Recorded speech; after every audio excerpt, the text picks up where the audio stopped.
수학탐구 지도사과정 네 번째 강의 측정 영역을 시작하겠습니다. 측정 영역은 학생들이 요즘 수학교육에서 강조하고 있는 일상생활에서 쉽게 접할 수 있는 내용들인데요. 초등학생들이 가장 생활 속에서 쉽게 접근할 수 있고 쉽게 이해할 수 있는 부분이 측정 영역입니다. 그래서 측정 영역을 지도하실 때에는 아이들한테 양에 대한 개념을 심어주는 게 가장 중요합니다. 예를 든다면 10cm의 길이가 얼마큼 되는지, 1m의 길이는 과연 얼마큼 되는지, 미터 길이에 대한 개념들은 가지고는 있지만 실제로 아이들은 그게 얼마큼 되는지 양을 잘 몰라요. 예를 든다면 아이들한테 컵 하나를 물을 가서 1리터만 따갖고 와봐라 그러면 얼마큼의 양이 1리터인지를 모른다는 소리죠. 또 아이들은 근데 자기들이 가지고 있는 자기 몸무게, 하지만 자기 키, 이런 것들은 평상시 자기들이 관심을 가지고 있고 보고 있고 또 느끼고 있기 때문에 그런 것들도 금방 이해할 수가 있어요. 그래서 이 측정 영역에서는 아이들 지도하실 때 가장 중요한 게 양감을 기르는 겁니다. 그래서 먼저 교육과정상에서 어떤 내용들을 지도하게 되는지 좀 살펴보고 지나가도록 하겠습니다. 저학년에서는 양의 비교, 시각 읽기, 시간 돼 있고 학년이 올라가면서 이제 도형과 같이 연결이 돼서 도형 영역에 같이 섞인 거죠. 도형 영역과 섞여서 이제 평면 도형의 넓이를 구하고 원주위를 구하고 이런 것들이 나오는데요. 저학년 아이들은 가장 힘들어하는 것들이 안 보이는 거에 대한 두려움이에요. 그러니까 예를 들어 본다면 시각과 시간의 구별. 이번 교육과정에서는 시각과 시간의 구별을 이렇게 크게 두질 않습니다. 근데 정확히 구분해 보면 시각은 기준점으로부터의 위치를 말하는 거고 시간은 양이에요. 얼마만큼 지났느냐. 그 양의 크기를 나타내는 건데 이번 교육과정에서는 시각과 시간의 개념을 이렇게 정확하게 구분하는 것을 강조하고 있지는 않지만 실제로 지도하실 때에는 아이들이 가장 혼란스러워합니다. 그래서 지도하실 때에는 거기에 대한 개념도 지도하시는 분은 정확히 가지고 계셔야지 돼요. 이 측정 단위에서 다루고 있는 수의 양은 뭐냐면 분리량과 연속량으로 나눌 수가 있어요. 예를 든다면 사람의 나이, 이런 것들은 하나, 둘, 셋, 넷 셀 수가 있는 것들이 자연수에 대응이 되는 것들이고 연속량은 뭐냐면 넓이 같은 것들이에요. 이런 것들은 자연수에 대응이 안 되죠. 수로 말한다면 실수에 대응이 되는 것들입니다. 그래서 다시 또 이 연속량은 내연량과 외연량으로 구분이 되는데 외연량은 뭐냐면 처음에 있던 양 두 개를 더했을 때 나온 결과가 같아지는 거예요.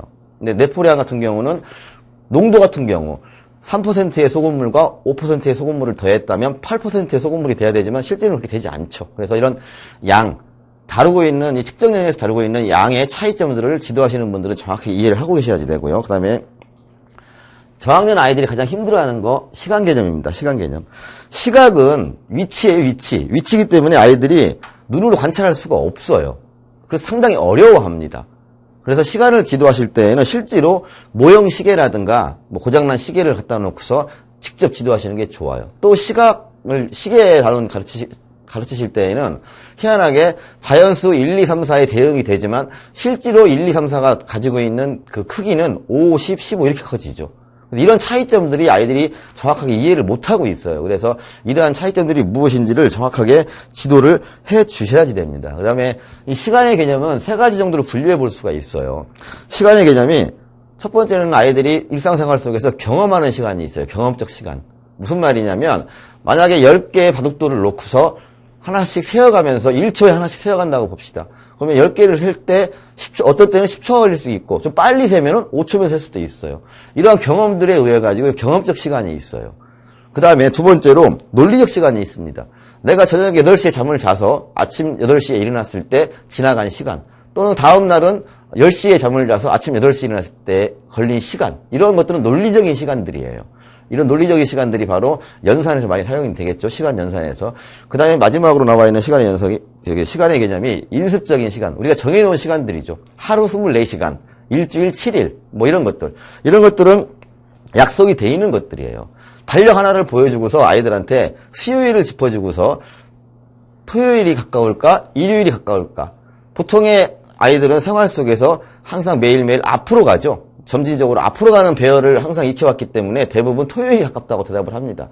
근데 아이들 머릿속에 개념이 일주일이라고 하는 개념이 잡혀있는 아이들은 뒤로 가면은 어찌 보면 일요일이 가까울 수도 있어요. 그래서 아이들이 시각과 시간에 대해서 평상시 때 어떠한 개념을 가지고 있었느냐, 그게 상당히 중요해지게 됩니다. 이 문제 같은 경우는 걸린 시간 물어봤기 때문에 이거 같은 경우는 논리적인 시간이에요. 늦게 시작하고 빨리 끝냈느냐, 빨리 시작하고 늦게 끝냈느냐, 이러한 것들이겠죠. 그래서 이러한 문제들 같은 경우도 아이들이 단순하게 시간을 계산하는 연산의 의미로 접근하지 마시고 이 시간이 가지고 있는 의미가 어떤 의미인지, 이거 같은 경우는 논리적 시간이겠죠. 논리적 시간이니까 그런 것들에 대한 이야기를 좀 해주시고 아이들한테 이 문제를 해결하게 한다면 아이들은 단순하게 문제만 푸는 게 아니라 시간이 가지고 있는 그 개념이 무엇인지도 이해하게 되고, 요즘 교육과정에서 추구하고 있는 융합형 교육과정, 통합형이죠. 여기도 문제에 보면 통합교과라고 되어 있는데 이 스팀형 교육과정의 취지에 좀 맞다고 생각할 수가 있어요. 그래서 지금 교육과정이 또 개편 작업이 이루어지고 있는데, 교육과정이 개편될 때마다 중요시되고 있는 것은 단순한 문제풀이가 아니라는 거죠. 이제 문제풀이의 시대는 끝났다고 보셔야지 돼요. 어떤 개념을 정확하게 이해한 다음에 그 개념을 내가 문제 속에서 해결해낼 수 있는 문제 해결 능력을 상당히 강조하고 있습니다. 그래서 항상 지도하실 때 문제풀이보다는 개념 중심으로, 개념을 지도하실 때 아이들은 어리기 때문에 될 수 있으면 이야기 형태로 들려주시면 아이들이 이해하는데 쉽게 접근할 수가 있어요. 그래서 요즘 강조하고 있는 스토리텔링도 마찬가지입니다. 스토리텔링을 도입했던 이유는 뭐였냐면, 이 어려운 수학적의 개념들을, 추상성에 있는 수학적 개념들을 아이들이 쉽게 이해할 수 있게끔 아이들이 평상시 때 쉽게 접할 수 있는 이야기 중심으로 해주시면 되게 좋습니다. 뭐 시차 문제도 마찬가지죠. 한국과 미국의 시차가 어떻게 되는지, 이런 것들도 비행기 타고 갔을 때 얼마큼 걸리는지. 왜 그러냐면 요즘에 뭐 아이들 해외여행 많이 가니까 그런 경험들이 있는 아이들한테는 그 시차의 개념을 통해서 또 지도하시면 쉽게 이해할 수 있을 겁니다. 그 다음 이 문제 같은 경우도 이제 아이들이 어려워하는 문제인데요. 무게 개념입니다. 무게 개념. 길이나 부피 이런 것들은 아이들이 눈으로 볼 수가 있어요. 이런 것들은. 근데 이 무게는 달라져요. 왜 그러냐면 지구의 인력, 지구의 인력 때문에 중력 가지고서 하는 거기 때문에 보이지가 않아요. 무게라고 하는 개념이 보이지가 않기 때문에 아이들이 상당히 어려워해요. 이런 문제 같은 경우는 그 무게를 측정해 보는데 추이라는 게 있습니다. 추이. 수학에서 가르칠 때 추이라고 하는 그 지도 방법이 있는데, A가 B보다 크고 B가 C보다 크다면 뭐 A가 C보다 크다 이런 거 많이 들어보셨죠? 이런 것들이 추이예요. 관계를 가지고서 하는 거. 이거 같은 경우는 아이들한테 저울을 보여주고서 두 개의 이 두 개의 양을 비교한 다음에 이 두 개와 각각의 두 개의 양을 비교한 다음에 이러한 것들이 어떤 관계가 있는지 추이의 방법을 통해서 아이들이 찾아내는 겁니다. 근데 뭐 이런 추이의 방법을 통해서 하는 아이들한테 뭐 지도할 필요는 없겠지만 제일 중요한 거는 어릴수록 직접 비교해 보는 게 중요합니다. 무게 지도하실 때 저학년 아이들한테는 무게가 비슷한 물건을 주고서 한번 직접 손으로 들어보게 하는 거예요. 그럼 아이들은 헷갈려해요. 어떤 게 더 무거운지. 비슷하기 때문에. 그럴 때 필요한 게 표준 단위가 필요하다는 것을 지도해 주셔야지 돼요. 우리가 표준 단위라고 하는 게 아이들한테 단순하게 그냥 뭐 킬로그램을 지도를 하고 뭐 1kg은 1000g이다. 이렇게 외우게 하는 것보단 표준 단위가 왜 필요한지, 이거에 대한 필요성을 이야기해 주신 다음에 아이들이 그 표준 단위를 활용하는 쪽에 초점을 맞추셔야지 돼요.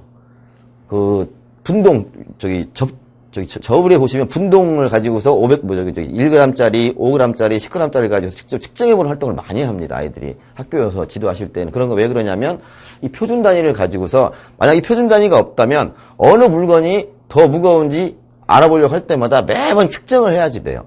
그런데 이 표준 단위를 가지고 있다면 그 물건들의 무게들을 딱 알려줄 수가 있죠. 예를 든다면 1kg의 무게는 이 정도일 것이다. 아이들한테 주변에서 1kg 정도 되는 물건을 한번 찾아볼래? 하면 아이들 잘 못 찾아요. 왜? 그런 활동을 해보지 않았기 때문에. 쇠구슬 같은 것들 갖다 놓고서 한번 들어보게 하는 거죠. 들어보게 해서, 이 정도가 1kg이구나. 체육 시간에 나갔을 때, 보통 운동장에 아이들 이렇게 준비 운동할 때 서로 이렇게 등으로 대고서 준비 운동 시킬 때 업어보게 해요. 그 다음에 친구한테 너 몸무게가 몇 킬로그램이나 되니? 물어본 다음에, 내가 자꾸 들어보니까 이 정도 무게는 이 정도 되겠구나. 그래서 예를 든다면 이런 추이의 방법도 친구 3명, 4명의 짝을 주어지고서 서로 들어보게 한 다음에 각자의 몸무게를 이야기해서 그 비교를 한번 해보는 거죠. 이러한 것들은 직접 비교가 되겠죠. 직접 비교. 또는 간접 비교 방법도 있고요. 근데 무게라는 면에서는 초등학교에서 간접 비교는 거의 나오질 않아요. 그래서 직접 비교하는 것과 표준 비교, 표준 단위의 필요성을 지도하시는 게 매우 중요합니다. 여기서 말씀드린 거는 이 추이 논리성의 문제인데요. 뭐 이 문제 자체를 해결하는 것보다는 이 표준 단위의 필요성을 필요성에 대해서 좀 강조를 해주시고, 뭐, 길이의 표준 단위, 무게의 표준 단위, 뭐, 이런 것들을 하신 다음에, 또, 심화 과정에 좀 있는 아이들, 좀 빨리 하는 아이들 같은 경우는 옛날, 우리나라 전통적으로 사용해왔던 뭐 평의 개념, 지금은 사용하지 않습니다만은, 실질적으로, 법적으로는 사용하지 않지만, 일상생활에는 더 많이 사용하거든요. 그 다음에 근, 이런 것들. 뭐, 한 근, 두 근 하는데, 야채는 몇 그램이 한 근이고, 이런 것들이 있죠.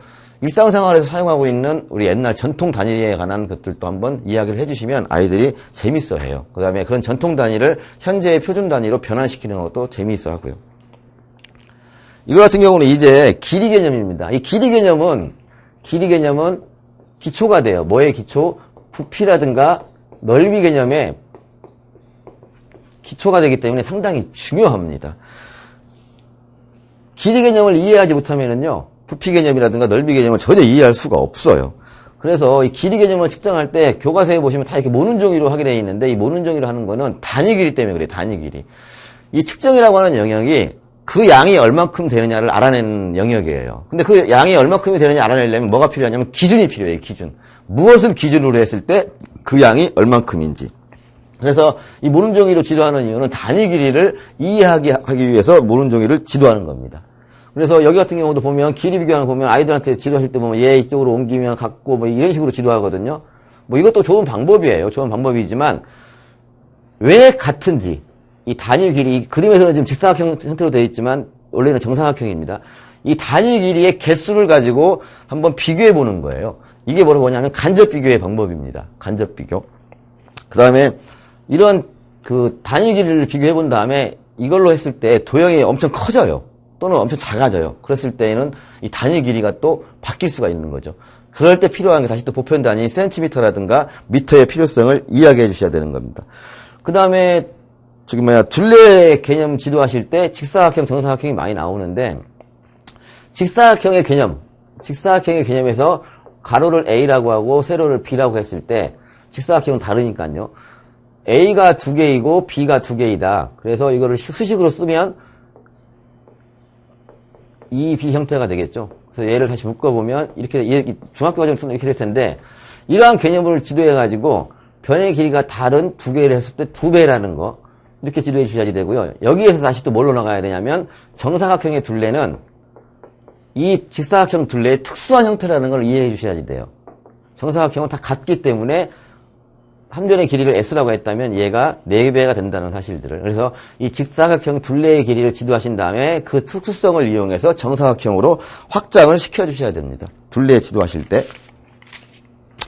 그 다음 이 문제가 또 이제 넓이 문제인데요. 이런 문제 많이 나오죠. 뭐 길이가 20cm 철사를 이용하는 실을 이용해도 돼요. 근데 여기서 일단 찾아봐야 될 게 여러 가지가 있겠지만 직사각형의 넓이와 정사각형의 넓이를 비교할 수 있어야지 돼요. 먼저 아이들한테 이런 문제 풀이할 때는 표를 만들어보게 합니다. 표를 만들어보게 해서 한 변의 길이가 1cm일 때 나머지 길이는 어떻게 되는지, 뭐 9cm가 되겠죠. 둘레가 20이니까 이랬을 때 넓이는 얼마인지 이렇게 해서 쭉 한 다음 지도해 본 다음에 만약에 여기가 20cm가 아니고 40cm면 쉽겠죠. 40cm였다면 한 변의 길이가 10cm니까 10과 10이었을 때 넓이가 가장 넓어지겠죠. 그래서 같은 사각형이지만 사각형에서도 같은 길이로 한다면 정사각형의 넓이가 가장 넓어진다는 그 사실을 아이들이 이해하게 해야지 돼요. 이거 같은 경우는 나중에 다음에 강의하게 될 규칙성 영역하고도 관련이 돼 있겠죠.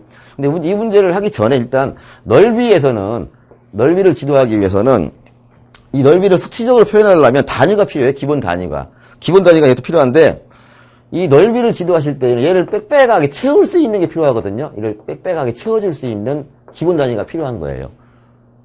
그래서 그러다 보니까 빽빽하게 채워줄 수 있을 때 가장 편리한 게 뭐냐면 한 변의 길이가 1cm인 정사각형이 되는 거예요.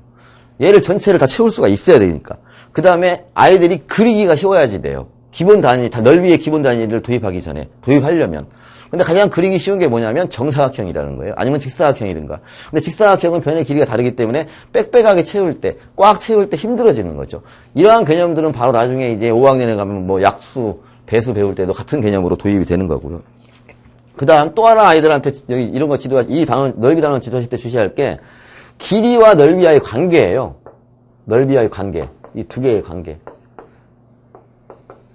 길이가 2배 늘어났을 때 일반적으로 길이가 2배가 늘어나면 다른 양도 그냥 2배로 늘어나는 거예요. 한 변의 길이가 2cm짜리를 2배로 늘리면 4cm밖에 안 돼요. 근데 넓이는 안 그래요. 넓이 단위는. 넓이 단위는 희한하게 변의 길이를 2배로 늘렸을 때 넓이 단위는 제곱의 형태로 나타나게 되는 거죠. 제곱의 형태. 그래서 이 넓이 단위를 보시면 지도하실 때 제곱 밀리미터, 그다음 뭐 제곱 센티미터, 제곱 미터 이렇게 가르치시는데요. 교과서라든가 문제집에 보면 단순하게 이 단위 환산하는 데 초점을 많이 맞추고 있어요. 단위만 환산하는데 뭐 1제곱미터가 한 변의 길이가 10cm, 100cm니까 이렇게 해서 뭐 100 곱하기 100에서 이렇게 환산하는 것만 하고 있는데 그게 아니라 길이와 넓이와의 관계가 어떤 관계가 있는지 그 비율의 개념이 상당히 중요해지는 거예요. 그래서 이 부분이 나중에 입체도형으로 가게 됐을 때에는 부피와 관계에서는 어떻게 되는지. 그래서 세제곱 센티미터, 세제곱 미터 이런 것들을 다 같이 지도하실 때 길이의 단위에서 넓이의 단위로, 넓이의 단위에서 부피의 단위로 이러한 개념들을, 이 비율의 개념들을 아이들한테 심어 주셔야지 단순하게 이런 그 단위 환산하는 문제들 이러한 중심으로 가게 됐을 때 아이들은 지겨워지게 됩니다.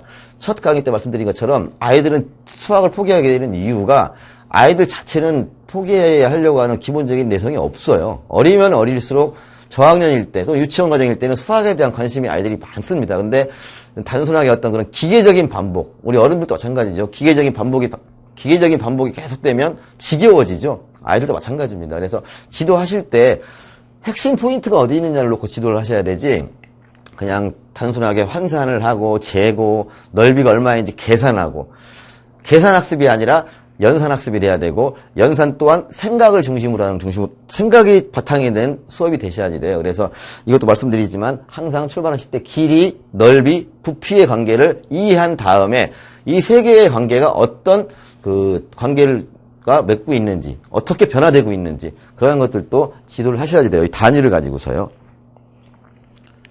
이 문제 같은 경우도 마찬가지입니다.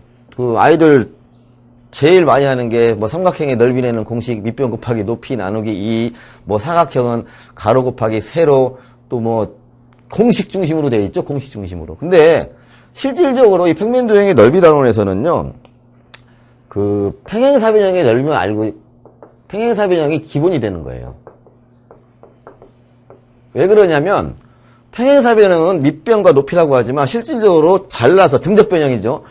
이 평행사변형을 잘라서 이쪽으로 옮겼을 때 다 뭐가 되냐면 직사각형 형태가 되는 거예요. 그래서 가로와 세로라고 하는 개념을 빼버린다면 가로와 세로라고 하는 그 용어 자체를 빼버린다면 다 평행사변형으로 설명할 수가 있어요.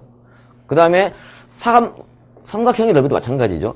삼각형의 넓이는 평행사변형 넓이의 특수한 꼴이에요. 같기 때문에 이렇게 높이가. 그래서 평행사변형의 넓이 하나를 가지고서 사각형의 넓이, 마름모의 넓이 또는 뭐 그 사다리꼴의 넓이 이런 것들을 다 구할 수 있게끔 그 지도를 하셔야 되지. 단순하게 공식을 외워가지고 지도를 한다 그러면 아이들은 그 뭐라 그러지? 그걸 문제를 확장한다고 해야 되나요? 그 문제를 좀 유형을 바꿨을 때 그 문제 해결 능력이 키워지지가 않는다는 소리죠. 얘도 마찬가지죠. 사다리꼴을 두 개로 붙이니까 뭐가 되냐면 평행사변형이 되는 거예요.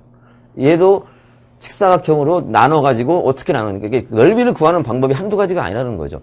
삼각형의 넓이 구할 때도 마찬가지입니다. 삼각형의 넓이 구할 때도 얘를 반으로 접어서 잘라가지고 붙이면 얘도 평행사변형이 되는 거예요. 이쪽으로 옮겨놓으면 이렇게 돌려서 이쪽 붙여놓으면 평행사변형이 되는 거예요. 그래서 그 도형의 넓이 지도하실 때 공식을 외우라고 하는 게 아니라 그 넓이가 등적변형, 그 면적이 달라지면서 잘라서 붙였을 때 등적변형이라고 해요. 이걸 붙였을 때 어떤 관계가 어떤 현상이 벌어지는지 이러한 것들을 중심으로 지도를 해주셔야지 되고요. 이 측정 영역은 이 평면도형의 넓이, 둘레 이거는요. 옛날에 조선시대 때라든가 과거 이집트도 마찬가지지만 결국은 땅이에요. 땅, 토지의 넓이를 어떻게 구해야 할 것인가. 그걸 넓이를 구해서 세금을 먹여야 되니까요. 그래서 수학사 쪽으로 보면 조선시대에 뭐 규전, 방전 이런 것들이 나와요. 실질적으로 다. 그 조선시대 수학책에 보면. 그래서 이런 부분들도 수업을 하시면서 아이들한테 그 수학사 부분, 조선시대의 수학사에서 수학자들은 과연 어떤 일을 했을까라고 하는 질문을 던진 다음에 그 당시 때에는 세금 걷는 일이 상당히 중요한 거였기 때문에 땅의 넓이를 측정하는 게 상당히 중요했었어요. 그래서 땅의 넓이를 과연 어떻게 측정할 것인가. 고대 이집트도 마찬가지겠죠. 나일강이 범람하고 나서 다시 그 내 땅, 네 땅 구별이 경계선이 없어지니까 왕의 가장 큰 할 일이 뭐였냐면 나일강에 홍수가 나서 범람하고 나면 그 땅이 네 땅이 얼마만큼 넓은지 내 땅이 얼마만큼 넓은지 그런 것들을 해주는 게 상당히 왕의 중요한 역할 중에 하나였었어요. 그래서 이 도형의 넓이 부분을 공부하실 때에도 지도하실 때에도 그런 수학설적인 이야기도 들려주시고 단순하게 공식이 아닌 그 공식이 어떻게 만들어졌는지에 대해서 한번 지도해 주시는 것이 상당히 중요합니다. 그래서 이 부분 같은 경우는 뭐 카리발리의 원리라는 게 있어요. 수학에 보면 그 빨대 스트로 빨대 있죠. 빨대 가지고 지도하시면 되게 좋아요. 사각형 같은 경우도 이렇게 빨대를 몇 개 해가지고 이렇게 놓은 다음에 이렇게 놓으면은 사각형이 될 거고 얘를 이렇게 밀어서 보면 이렇게 밀어서 놓고 보면 이렇게 평행사 변형이 되겠죠. 빨대의 넓이가 변하지가 않죠. 변하지가 않기 때문에 이런 모양은 바뀌지만 넓이는 변하지가 않아요. 그래서 이런 교구, 간단한 것들이지만 빨대를 좀 몇 개 잘라가지고 놓은 다음에 그거를 한번 이렇게 틀어본다든가 또는 다른 모양을 만들어 본다든가 이런 활동을 통해서 지도해야지만이 아이들이 정확하게 그 평면도형의 넓이를 구하는 거를 재밌게 수업할 수가 있어요. 모두 문제집에 있는 것처럼 뭐 다른 모양을 주고서 여러 가지 방법으로 구하라 그런 문제를 푸는 것보단 이러한 원리들을 이용해서 아이들이 적용할 수 있게끔 지도를 해주시길 바랍니다. 이거 같은 경우 보면은요. 요즘 이제 창의성을 강조하다 보니까 여러 가지 방법으로 문제를 해결하는 거예요. 옛날에 같으면은 기존 교육과정 같았으면은 하나의 문제에 하나의 답이 있었어요. 근데 실질적으로 보면 수학은 풀이 방법이 한 가지만 존재하는 게 아니죠. 여러 가지 방법으로 존재하는 거죠. 이것도 보면 조건은 주어졌어요. 조건이. 전개도를 꼭 이용해야지 된대요. 전개도를 이용해야 되고 각 면의 넓이 구하는 과정이 꼭 표현이 돼야 된대요. 뭐 이거 보고 건널비 구하는 건데 실질적으로 일상생활에서 건널비가 어디다 쓰이느냐? 아이들한테 그것도 먼저 이야기해 주셔야겠죠. 건널비 같은 경우는 가장 많이 쓰이는 경우가 포장할 때. 뭔가 물건을 포장할 때 많이 쓰이죠. 또 부피 같은 경우는 어떤 물건을 보관할 때 필요한 거예요. 드리 같은 경우는 어떤 물건을 담을 때 필요한 거고. 아이들한테 요즘 이번 교육과정도 마찬가지로 부피와 드리에 대한 개념을 정확하게 구별하지는 않습니다. 하지만 실질적으로 일상생활에서는 우리가 냉장고에 물건을 집어넣을 때 부피를 모르면 이게 들어갈 건지 안 들어갈 건지 모르거든요. 물건을 보관할 때. 그 다음에 드리 같은 경우도 마찬가지죠. 안치수죠. 안치수의 그 드리를 모른다면 여기에 얼마만큼의 내가 물을 담을 수 있는지 특정이 불가능한 것들이죠.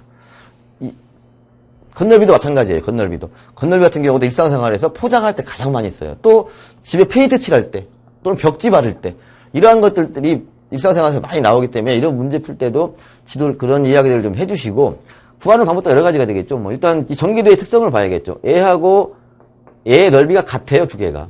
그래서 뭐 두 개 같으니까 얘 하나 구한 다음에 곱하기 2 해서 얘를 더해줘도 되고요. 또는 얘 따로 전체를 한꺼번에 구해서 더해줘도 되고 또는 합동인 거 마주보고 있는 면끼리 두 개가 같기 때문에 따로따로 구해서 곱하기 2 해줘도 되고요. 구하는 방법이 한두 가지가 아니죠. 이렇게 하나의 문제를 해결할 때에도 아이들한테 주어진 정보를 최대한 이용할 수 있게끔 지도하셔야죠. 옛날로 말한다면 문장제 문제가 그렇죠. 문장제 문제. 우리나라 수학 문제들의 특징을 보면 뭐냐면요. 그 문제를 해결하는데 필요한 정보를 정확하게 줘요. 필요 없는 정보가 없어요. 주어진 정보를. 근데 이 정보가 필요 없는 정보가 주어진 문제들이 있어요. 정보가 많거나 또는 정보가 부족한 거죠. 정보가 없어. 그 문제를 해결하는데. 우리나라 아이들이 가장 취약점이 이거예요. 어떤 문제를 해결하는데 주어진 정보가 딱딱딱 그 문제에 필요한데 그 문제를 해결하는데 필요하기 때문에 그 정보만 가지고 이용해서 찍는 거죠. 근데 만약에 문제를 줄 때 정보가 너무 많아 또는 정보가 너무 없어 이럴 때 너무 많은 정보 중에 이 문제를 해결하기 위해서 필요 없는 정보는 무엇이고 또 이 문제를 해결하기 위해서 없는 지금 주어지지 않은 정보가 무엇인지를 파악하는 것들이죠. 외국의 아이들 같은 경우는요 이런 문제를 많이 해결해요. 정보가 너무 많아가지고 필요 없는 정보를 걸러내는 작업을 한 다음에 문제를 해결하고 또는 그 문제를 해결하는데 정보가 없어. 그럼 어떤 정보를 내가 더 가져와야 되는지 필요한지 이런 것들을 해결하는 문제를 많이 합니다. 그래서 여러분들도 그 지도하실 때 그 단순하게 여기 같은 경우도 마찬가지죠. 이 문제 같은 경우도 뭐 조건을 주어져서 여러 가지 방법을 하라고 그러는데 이런 문제를 아이들이 되게 어려워해요. 그래서 이런 거 할 때도 전개도의 성질을 정확하게 이해하고 어떤 정보가 있는지 여기 같은 경우는 이 큰 걸로 봤을 때 옆면이 다 직사각형이라는 정보를 알아야 되는 거고 이 직사각형이 다시 또 합동인 두 개의 면으로 분리된다는 정보를 찾아낼 줄 알아야 되고요. 얘하고 모양은 다르지만 넓이는 같다는 정보도 찾아낼 줄 알아야 됩니다. 그래서 주어진 문제에서 어떤 정보를 내가 이용할 것인지 이러한 것들이 상당히 중요해지죠. 이것도 봅니다. 이것도 보면은 원의 둘레인데 기존의 문제 같은 경우는 뭐 원의 넓이를 구하시오, 뭐 원의 둘레를 구하시오 이런 단답형이었었어요. 구하면 되는 거였어요. 근데 이거 같은 경우는 우리가 일상생활에서 많이 쓰는 뭐 줄자죠, 줄자, 줄자. 근데 이거 가지고 처음에 줄을 풀 때에는 원주의 길이가 길기 때문에 천천히 풀려요. 이 돌아가는 이 손잡이 회전수가. 근데 이게 풀리면 풀릴수록 이제 이 반지름의 길이가 작아지니까 빨리빨리 풀어지겠죠. 거꾸로 말한다면 감을 때도 마찬가지겠죠. 처음에 감을 때는 손잡이가 빨리빨리 회전을 해요. 반지름의 길이 작으니까. 하지만 늘어나면 늘어날수록 이제 회전하는 이 감는 속도가 느려지는 거죠. 이 원주의 길이가 길어지니까. 지름형과 관련돼서. 그래서 이런 문제들도 요즘 그 수학교육에서 추세입니다. 실생활 속에서 우리가 배우고 있는 도형이 어디에 어떻게 쓰이는지. 이거 같은 경우는 뭐, 원주 관계 말하는 건데, 원의 둘레와 반지름의 관계. 이것뿐만이 아니라 반지름과 원의 넓이 관계도 따져볼 수가 있겠죠. 원의 넓이 관계도. 둘레 길이의 넓이도. 가장 많이 나오는 게, 이 문제는 줄자로 되어 있지만, 실제로 우리가 사용하고 있는 화장지도 처음에 쓸 때에는, 원래 새 거를 쓸 때에는 자주 쓰는데도 많이 달아진 것 같이 보이지 않아요. 근데 어느 순간 이제 안에 들어있는 종이 심이 얇아질수록, 반지름의 길이가 작아질수록, 이제 어느 순간에 보면 화장지에 없는 거죠. 우리가 사용하는 비누, 처음에는 잘 안 달아져요. 많이 썼는데도. 근데 어느 정도 시간이 지나면 조금밖에 안 쓴 것 같은데, 막 빨리빨리 달아지거든요. 그런 특징들을 실생활 속에서 찾아가지고 그 관계, 과연 어떤 관계가 있는지, 왜 그러는지, 그 이유가 뭔지를 찾아내야 되는 것들이죠. 이거 보시면 이것도 이제 그 넓이의 개념을 가지고 하는 건데요. 이 문제를 보기 전에 이 넓이를 구하는 방법에 대해서 한번 이걸 한번 알아보고 갈게요.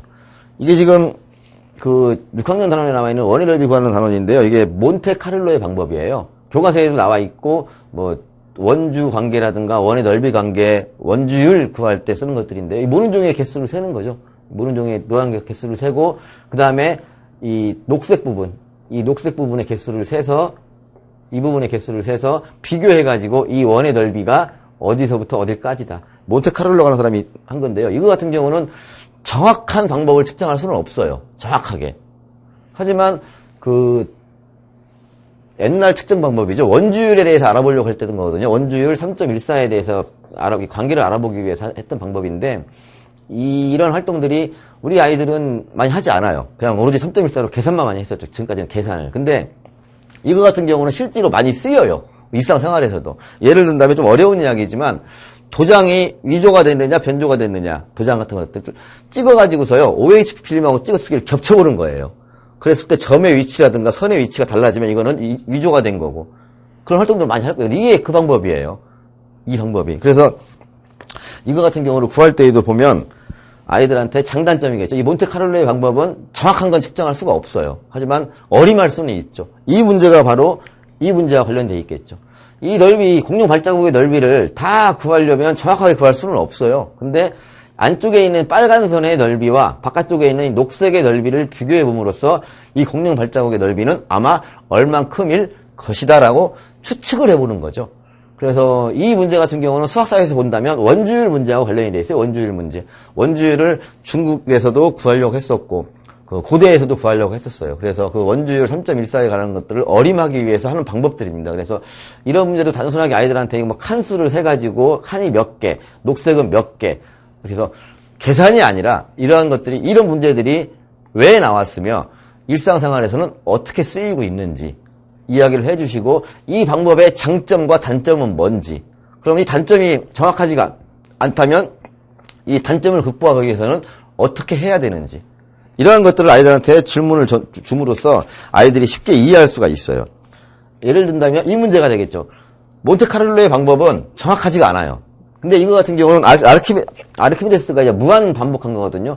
모든 문제집과 교과서에 나와 있어요, 전부 다. 근데 이 원의 넓이를, 원을 8개로 잘랐을 때 얘는 평행사변형에 가까워요. 평행사변형. 근데 얘를 더 많이 잘라내면 점점점 뭐에 가까워지냐면 이제 직사각형에 가까워져요. 얘는 평행사변형에 가까운 거예요. 얘는 직사각형에 가까워지는 거예요. 어땠을 때? 더 세분해서 잘났을 때. 물론 중고등학교에 가면 이제 미적분의 개념으로 들어갈 텐데요.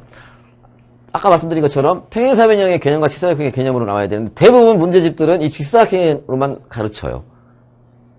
같아진다고 여기 가로 세로로. 근데 평행사변형도 마찬가지겠죠. 그 넓이 평면도형 배웠을 때 평행사변형의 넓이를 구할 때 얘를 직사각형으로 바꿀 수 있다는 사실을 인지하고 있는 알고 있는 친구들은 얘를 더 나눴을 때 점점점 직사각형에 가까워진다는 사실을 이해할 수가 있어요. 그 다음에 이것도 마찬가지입니다. 이 원주의 길이가 이 가로의 길이는 원주의 2분의 1이다. 원주의 2분의 1이다. 이거를 외우게 할 것인지 아니면 실제로 해볼 것인지. 항상 원을 지도하실 때요. 이런 게 있어요.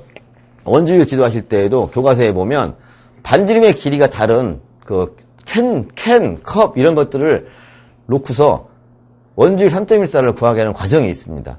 예를 든다면 똑같은 실을 주고서 5cm짜리, 10cm짜리 주고서 원줄을 지름으로 나눠봤을 때 과연 3.14가 나오느냐 안 나오느냐. 이 활동을 직접 해본 친구들은요 다 알아요. 3.14가 무슨 뜻을 가지고 있는지. 근데 이것도 마찬가지예요. 직접 해보지 않고 그냥 외운 친구들, 원주의 2분의 1이다 이렇게 외운 친구들은 이해를 못해요. 그냥 외웠으니까. 이 문제가 변형되면 이해를 못해요, 조금만. 근데 이것도 마찬가지예요. 어려서 직접 본인들이 한번 오린 다음에, 색종이로 해서 오린 다음에 붙여보게 하는 활동을 통해서 해야지만 아이들이 직접 이해할 수가 있습니다. 아이들한테 물어보시면, 이렇게 질문 한번 해보세요. 원주율에 대해서 두 가지를 설명해보라고 하면 애들 대부분 다 원주율은 3.14라고 막 외우고 있어요. 근데 사실은 3.14가 아니죠.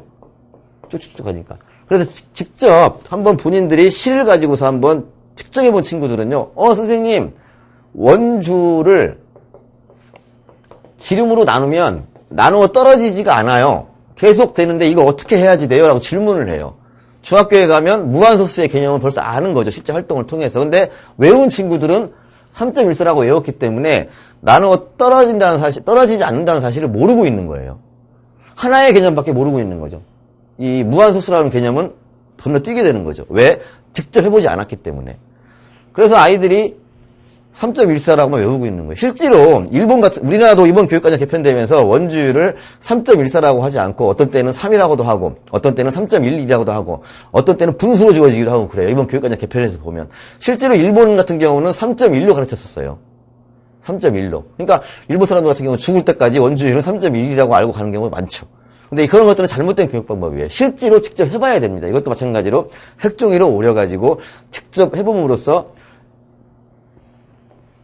원을 나눈 개수가 작으면 작을수록 평행사변이고 개수가 많아지면 많아질수록 직사각형으로 바뀐다는 개념을 아이들이 활동을 통해서 직접 이해를 해야 됩니다. 이거 같은 경우 보죠. 이거 같은 경우도 요즘 어벤져스 주인공이 보면은 그 캡틴 아메리카가 항상 뭘 들고 다니죠? 원형 방패 들고 다니죠? 그 원의 성질을 이해하고 있는지 모르고 있는지 알아보는 거예요. 이 도형의 성질인데요. 삼각형, 사각형, 육각형, 팔각형 했을 때 넓이를 비교해 보시면 넓이를 보면 넓이가 점점점 이렇게 커지고 있죠. 되게 다각형에서 보면 이 사실을 통해서 아이들이 알아야 되는 게 너무 많은데요. 일단은 다각형에서 봤을 때는 원이 아닌 다각형에서 봤을 때에는 변의 개수가 많아지면 많아질수록 넓이는 커지죠. 그 다음에 그 중에서도 가장 넓은 건 원이에요. 이것도 마찬가지예요. 우리가 일상생활에서 보면 원으로 되어 있는 물건들이 뭐가 있냐면 접시가 있죠. 접시 같은 경우는 용도가 뭐냐면 물건을 담기 위한 거예요. 그런데 접시를 만들 때 넓이가 넓어지려면 같은 양의 재료, 예를 든다면 이렇게 실험해 보시면 돼요. 한 30cm 정도 되는 그 실을 주고서 아이들한테 삼각형을 만들어보고 사각형 만들어보고 하면은 둘레의 길이는 변하지가 않죠. 실이니까 정해져 있죠. 30cm로. 근데 그랬을 때 넓이를 구해보면 원이 가장 넓어요. 그래서 접시를 만들 때 원으로 만드는 이유가 재료는 적게 들어가면서 많은 양을 담을 수 있는 도형의 성질이 나오는 거죠. 측정을 해보면. 그 다음에 또 원은 중심이 약간 이동이 돼도 떨어지지가 않아요. 만약 접시가 사각형이었다면 이런 모서리에 내려놨을 때, 이런 모서리에 귀퉁이에 내려놨을 때 약간만 중심이 틀어져도 떨어져요. 깨져요. 근데 원은 안 그래요. 무게중심이 넓어요. 다른 도형에 비해서. 그런 특징들.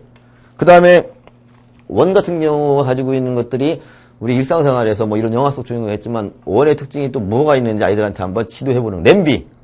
물어보는 거예요. 냄비 같은 경우도 라면 끓여 먹을 때 항상 냄비 같은 경우는 원으로 돼 있어요. 왜 그러냐면 불꽃이 가운데서 있다고 했을 때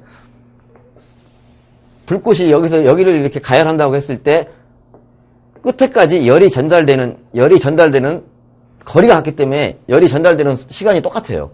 만약에 접시를 사각형으로 만들면 여기서 이쪽까지 가는 길이가 길기 때문에 여기에 오는 열은 맨 나중에 오게 되죠. 여기는 가까우니까 열이 빨리 전달되고요. 그렇기 때문에 이런 사각형 모양의 냄비를 가지고 음식을 했을 때에는 열이 전달되는 곳이 다르기 때문에 음식이 어느 쪽은 잘 익고 어느 쪽은 늦게 익고 음식 맛이 달라지겠죠. 이런 이야기들을 해주시면서 그 과학과 수학 또는 이런 원의 성질이 어디에 쓰이고 있는지 이런 것들을 아이들한테 들려주시고 이러한 성질들을 이용해서 아이들이 그 측정 부분도 공부할 수 있도록 해주신다면 아이들이 수학을 이해하는데 많은 도움을 주실 수 있을 거예요. 단순하게 수학은 계산하는 것이다가 아니라 수학은 이렇게 생활 속에서 우리 일상생활 속에서 많은 도움을 주고 있고 그런 수학들이 과학과 섞이면서 이 인류가 발전해 왔다는 사실들을 아이들이 이해를 할 수 있다면 아마도 수학을 포기한 학생들은 점점점 줄어들지 않을까 싶습니다. 항상 수학을 가르치실 때 아이들의 입장에서 아이들이 수학을 왜 어려워하는지 그 다음에 어떻게 하면 재미있게 아이들이 접근할 수 있는지 이런 부분에 좀 초점을 두시고서 학교에 가셔서도 아이들 지도해 주신다면 아마 여러분들이 맡은 아이들은 즐겁게 수학을 공부하고 학년이 올라가면서 선생님 이름 석자를 기억할 수 있는 아이들로 클 수 있을 거라고 생각을 합니다. 일단 뭐 나름대로는 여러 가지 저도 이제 생활 속에서 있는 것들을 더 많이 들려주고 싶지만 시간적인 제약 때문에 간단하게 말씀을 드렸고요. 다음 강의에서 또 이렇게 재미있는 이야기를 들려드리면서 강의를 이어가도록 하겠습니다. 감사합니다.